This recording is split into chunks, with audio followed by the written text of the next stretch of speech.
This little video is about understanding and helping you to find neutral in your client's feet.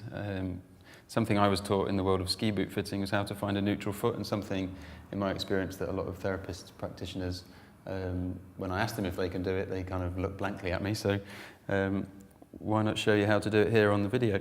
Some things to consider: where every foot has a medial arch, a lateral arch, and a transverse arch.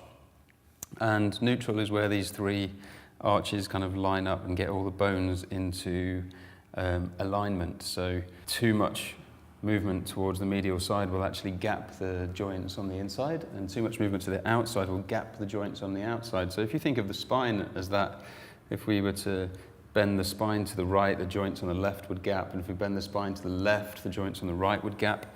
And we all know that we want the spine upright to be neutral. It's no different to the foot, so we need to be able to close all the joints on the left and close all the joints on the right in order to find that middle place.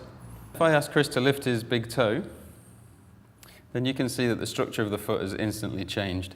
Now, in the book I talk about a two-finger test, where if I put my two fingers either side of the ankle, then we can see if I bisect the two fingers, again I can kind of run that angle straight down the second toe so that I know he's pretty close to neutral. But when I get him to relax, then those two fingers will now point down the big toe, which completely changes the subtalar joint axis. And what that's actually done is, in stance, it tells me that he prefers to rest with the inside bones open and the lateral bones closed. Another way of looking at that is to grab hold of his talus bone. Again, one way to make that possible. If I just ask Chris to rotate to his right, a little rotation of his spine in the right, notice the change that it makes in his leg. This is a whole body closed system we're working with here. But what that's done is given me his talus bone, which I can hold, and I get him to rotate the opposite way, and I feel the talus bone move towards me. You can see the whole foot change shape again. I have his talus bone, I've got both sides. It feels like I'm holding a cube in my hand, like a big dice. Knowing Chris's feet are fluffy dice. Let that relax. And again, if I just bisect that angle 90 degrees, we'll see that that line comes straight down the inside of his big toe. So in resting state, we can see that this foot is pronated. And that's nothing to be afraid of, nothing to be scared of, nothing to be concerned about. It is completely normal for somebody to rest in a pronated place. The question is can we change his whole body system so that he rests in a less pronated space? What's good information for me is to know how far away from neutral he is. And so by measuring that angle, much like we did on the knee over toe video, we'll be able to get an idea of how much medial rotation there is in his leg and how much medial rotation of the STJ axis there is. Now, to find that neutral place, obviously I know I can lift his toe up, and that brings the bones back in line. A couple of things to observe. If I get you to hold that position, relax the toe, is the creases on the outside of the foot and the inside of the foot disappear. So again, if I pronate him in, you can see creases on the outside of the foot, creases on the inside of the foot, and to rest him in the middle, where the creases go away, is to be really close to neutral. So it gives you a good idea of where he's coming from. When I've got him in neutral, if I ask him to lift his toe again, you should see there's really minimal movement in the foot, if any at all. In neutral, when he lifts the toe, there will be no movement.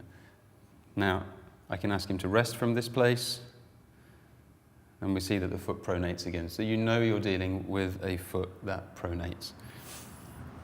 Very just useful information for profiling a foot and understanding the type of foot you're working with.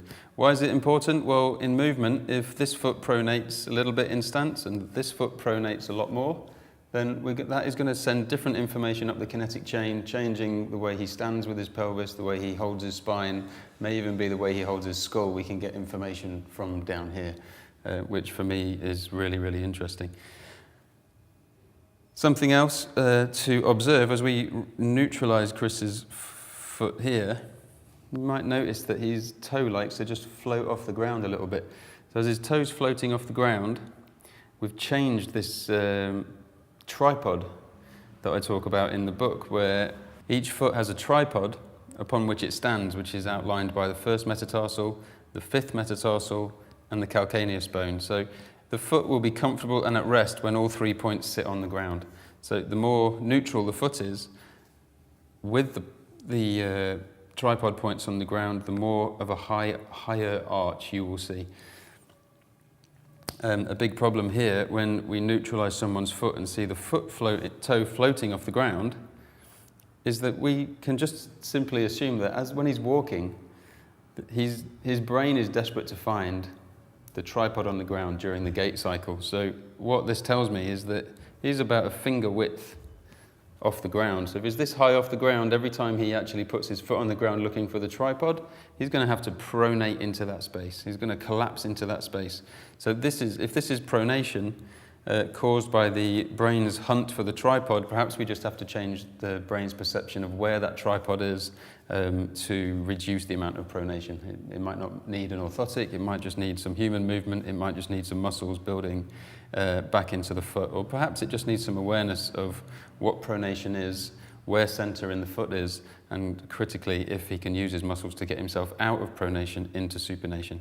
So a healthy foot is actually able to experience both sides of the spectrum, where it's comfortable pronating and it's really comfortable supinating, but critically, what I call resupination is getting the foot back from a pronated position into a supinated position, and to do that, it has to move through center. So it helps us to be able to know and find that center point as and when we need it.